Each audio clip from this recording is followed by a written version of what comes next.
कोल्हापूर जिल्ह्यात LPG व CNG gas दरातील मोठ्या वाढीमुळे रिक्षा व्यवसाय अडचणीत सापडला असून कष्टकरी रिक्षा मालक चालकांसमोर उदरनिर्वाहाचा गंभीर प्रश्न उभा ठाकला आहे।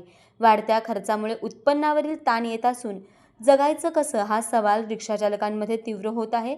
या पार्श्वभूमीवर कोल्हापूर जिल्हा वाहनधारक महासंघाच्या वतीने शासनाकडे विविध मागण्या सादर करण्यात आल्या।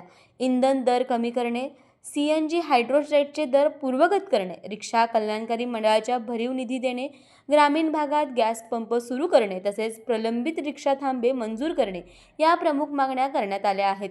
शासनाने या प्रश्नाकडे तातडीने लक्ष देण्याची गरज व्यक्त करण्यात आली। यावेळी उपस्थित होते अतुल पवार, संभाजी माने, पोपट रेडेकर, राहुल पवार, दिन मोहम्मद शेख, आमर गौंडी, जुनेद खान, दिलीप पवार, आदम वांगी, उत्तम गुरवणे, श्याम आवळे, युसुफ पठाण, चंद्रकांत देवणे, साहिल सय्यद, राजेश चव्हाण, रुपेश लोंढे, राजेश थोरात आणि संतोष भोसले।